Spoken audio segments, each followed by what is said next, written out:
All right, be our Trump whisperer if you can, Larry. What do you make of what Trump has said over the last couple of days vis-a-vis the Russians? Well, I must say, Todd, I've been called better than that. But in any case, look, I think Trump, to the extent that he trusts Putin's word, is really quite naive. I mean, the idea that Vladimir Putin wants anything beyond perhaps a short-term ceasefire to regroup and maybe make Trump happy, I think is really quite silly. The Russians slash Soviets have wanted to control Ukraine and have largely done so for the last 100 years. The current war started in 2014 when Russia took Crimea.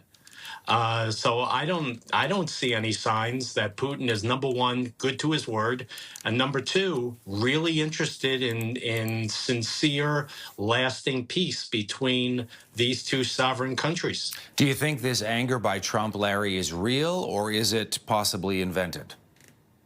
Oh, I think it's real. I think perhaps Putin had said to him, yes, happy to work with you. Yes, we do need a ceasefire, blah, blah, blah. And then at the end of the day, when it became clear that Putin wants to use whatever leverage he has to gather more territory, stay on the offensive, then I think the president probably is angry at what he considers a double cross. My only point is why he trusted why he trusted Putin in the first place is a little bit beyond me. Well, this is interesting, too, because as you know, Larry, Russian analysts and experts have basically been screaming for the last 2 months at the White House. Listen, you're falling into a trap. This is an old playbook by the Russians. It's all about stalling. They're flattering the president, telling him what he wants to hear in a play for time.